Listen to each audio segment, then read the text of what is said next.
Hey everyone, today we're going to get into Adobe Premiere, and I'm just going to do a real simple tutorial on showing you how to do a real simple project transitioning between two video files and adding some sound. This should just get you started with Premiere. For those of you who just like to jump right in and get started and without having to get too technical. If you have something that you want to do really quick, Premiere is really good for that. Or if you have a real complex project a video project that you need to get done, Premiere is great for that also. So first thing you do is open up Premiere, and it's going to ask you what do you want to do. If you want to open a project or you want to create a new project, I want to say new project, and it asks you for a destination for your project files. This is where it stores all the preview files and the running files for this project, and you just choose that project file here, or project folder here, this folder. So wherever that folder would be on your computer, that's where you would tell it to go. And then you want to name your project file. I'm just going to call this a sample. Okay. And the next thing it's going to want to know is what format and what resolution do you want your project to be in. It has some presets for you. It has a lot of presets for you, and this usually works for just standard stuff, 720 by 480 video that can be seen on regular size TV screens, computer screens, etc. But if you want to get more hands-on, if you have a specialized resolution that you're trying to achieve, you can go to General, and you can actually choose that here. You can actually set your own presets for whatever. Editing mode, you change this. I usually, if I want to change and have my own specialized resolution, I can choose desktop, and it opens up these frame size fields where you can go in and change your resolution size. So if you're trying to keep within a certain resolution, that's where you would change that here. You can also change your audio sample rate and so on. But I'm just going to keep this at 720 by 480, and mine's spanning two screens, so I'm going to pull this over.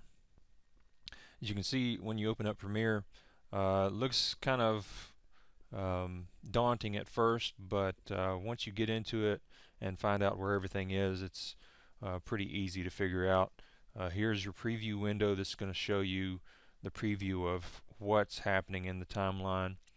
Your timeline here holds all your video and audio clips, holds all your transitions, effects, all those kinds of things. And then your effects are listed here. Your audio controls and mixers are listed here. And this is where you go to load in your files in the project tab. And this sequence file is actually what's holding all your content. So I'm going to go in and right click in this empty area here. I'm going to go in and import, and then I'm going to go browse to where my videos are. Alright, and you can see that it opens up a long list of different types of video files. You have a lot of video types and image and sound types that you can choose from here. I'm also going to go here and load in my sound. So now I've got all my content here in my project window, and you'll notice in your timeline you've got 3 tracks that are dedicated to video, and then you have these 4 tracks that are dedicated to audio. So I'm going to just drag my video down into my video slots. You can see it appears here in the preview, and I'm going to drag this other one into another video slot right above it, and you can see the video comes in on one track and the audio comes in on separate track.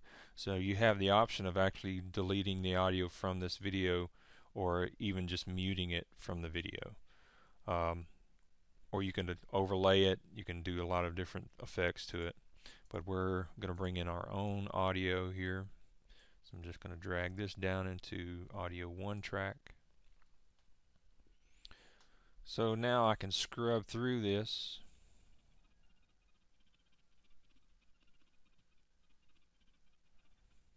And you can see as I scrub through that it's playing in the preview window here. If I want to zoom in on this, where I can edit it a little easier, I can do that with this little slider here. See here at the bottom. If I want to change the size of this sound clip to fit both of my videos, and grab it here at the very end and let it snap to the very end of that video. And now I can zoom in. Okay, so I want to make a transition between, move this over, I want to make a transition between this video and this video. And you can see videos are read in layers. Whatever's on top layer is read over the bottom layer. So as soon as it gets to this video that's on the top, it switches over to that. So it's going to see all your content from the top down. So it also sees this audio before it sees this audio.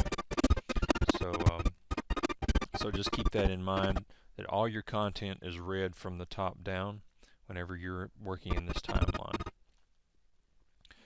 Alright, so when I get to my video here, I'm going to choose it just by clicking on it. And when I do that, I get a little keyframe button that pops up here. Whenever I select that video, I get a little dot that pops up here in my track. I want to create a keyframe on that first part of the video, and I want to create another one here on this part where I can fade those two in. These keyframes actually control the opacity of this video. So I click there once and it creates a keyframe there. You can see, you notice it whenever I get over that keyframe, I get a little keyframe symbol that pops up on my cursor, on my pointer. And I'm going to scrub to this part here where my other video ends, and I'm going to add another keyframe there. Now you can see I get a keyframe. Now I'm going to zoom in on this so you can kind of see what's happening here.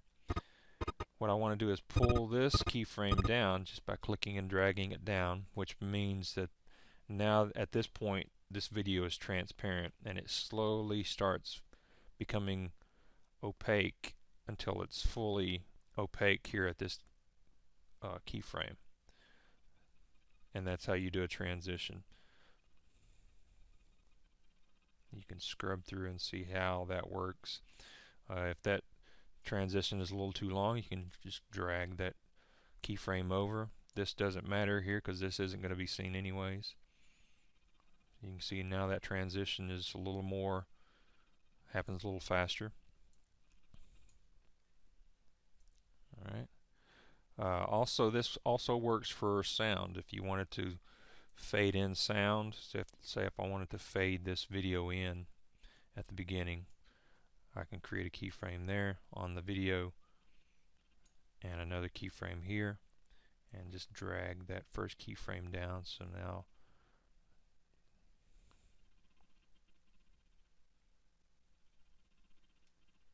when I come in,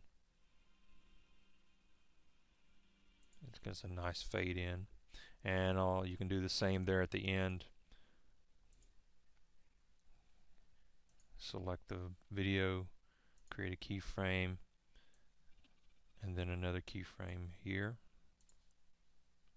to fade out.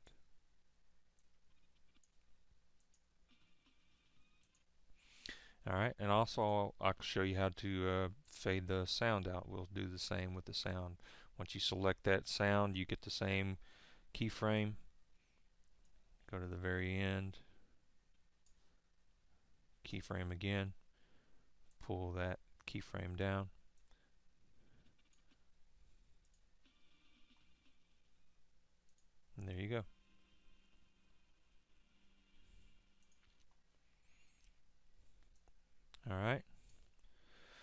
So we've got our video the way we want it. And we're ready to export it out. So I'm going to go to File, Export, Media, and it's going to ask me where I want to put it. It gives me some more options here of naming it. I can change the name here. Right now it's going to send it out as an MP4, but I can change all of that here. I can change what type of file I want to output it to. I've got all different types of output files here. It shows me the resolution, the quality. You have a lot of control over all the different parts of how it's going to output this video.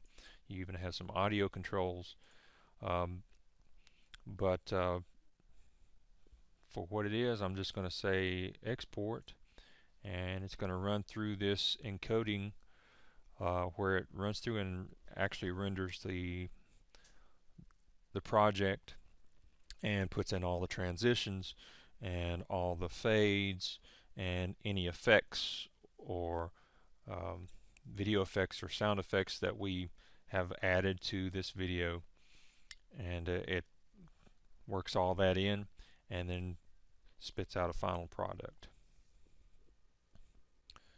And there we go. So now I have this file I just created, sequence 04,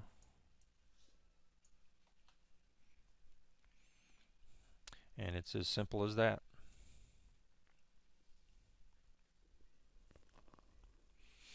Now, of course, the video doesn't fit what resolution I have. This was just for sample purposes, but if I wanted to have this video fit exactly without having a black border, then I find out what size my video is, and you can do that by right-clicking on your video here and go into Properties.